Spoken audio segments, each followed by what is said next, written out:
Shalom Bapak Ibu Saudara-saudaraku yang terkasih. Mari kita senantiasa membangun kehidupan kita yang senantiasa dekat dengan firman Tuhan.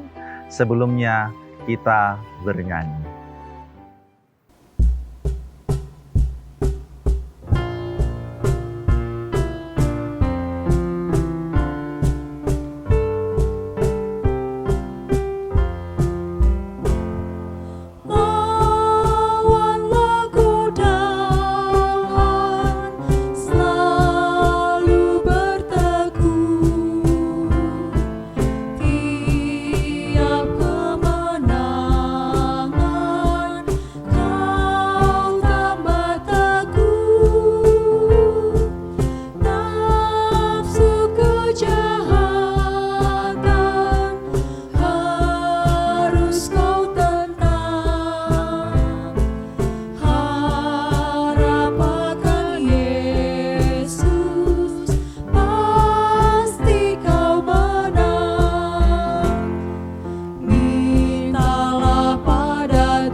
Kita berdoa.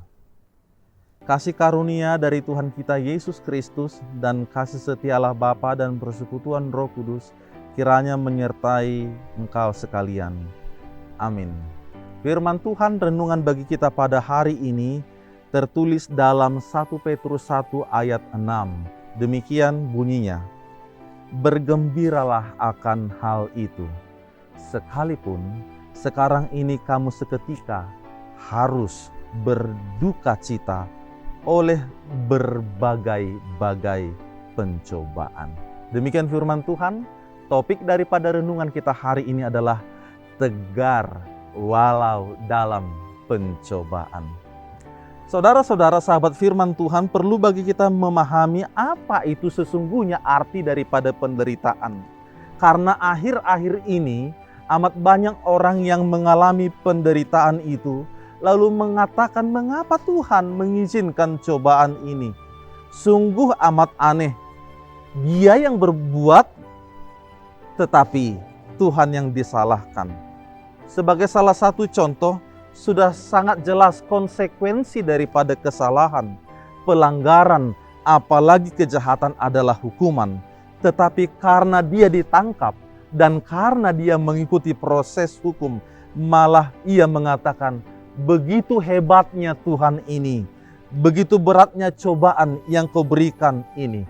Enak sekali mengatakan yang demikian. Seharusnya itu adalah bahagian konsekuensi daripada kesalahannya.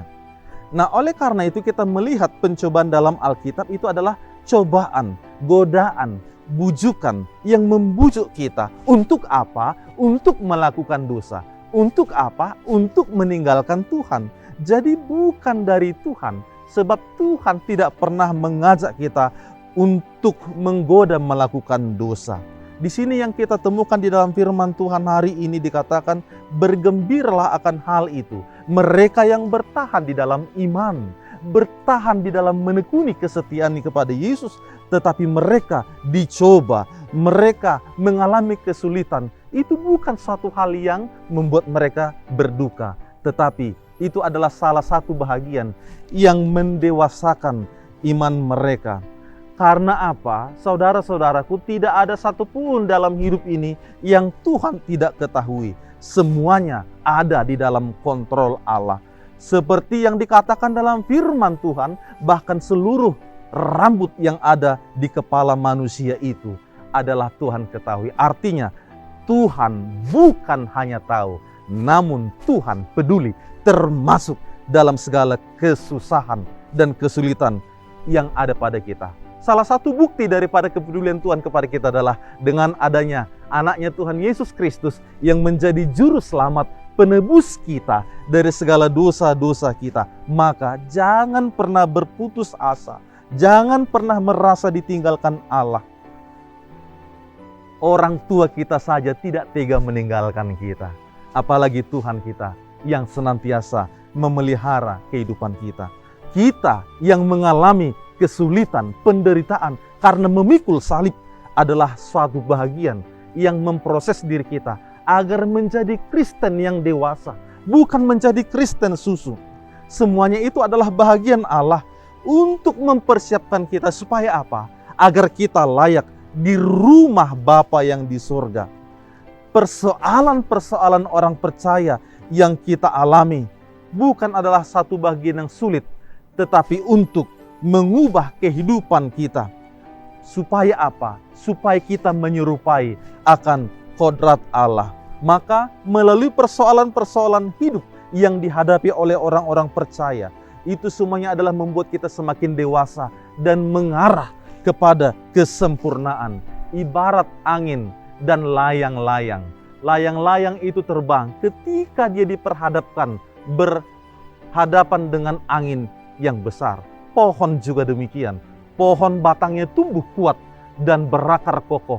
Karena apa? Karena dia tegar dan kokoh menghadapi angin. Maka demikianlah pemurnian kehidupan kita. Agar apa? Kita menjadi kehidupan seperti emas yang berkualitas. Bukan emas yang asal-asalan. Emas yang sungguh-sungguh murni. Supaya apa? Bukan supaya kita dipuji manusia, tetapi supaya kita beroleh kemuliaan, kehormatan yang daripada Tuhan. Oleh sebab itu ada 3 pesan daripada renungan ini. Yang pertama, persoalan hidup yang dihadapi oleh orang percaya adalah membuat kita agar semakin rendah hati, agar membuat kita semakin lemah lembut, agar kita mengangkat kepala dan menaikkan doa permohonan, memandang kepada Tuhan Allah Bapa kita di surga. Yang kedua, Tuhan selalu ada di samping orang-orang percaya. Maka jangan pernah merasa ditinggalkan apapun kondisi kita. Milikilah apa yang dikatakan firman Tuhan di dalam Filipi 4 ayat 13. Segala perkara dapat kutanggung di dalam Dia yang memberikan kekuatan kepadaku. Bukan kekuatan kita, tetapi kekuatan yang daripada Allah. Dan yang terakhir dikatakan di dalam firman Tuhan 2 Korintus 12 ayat 10.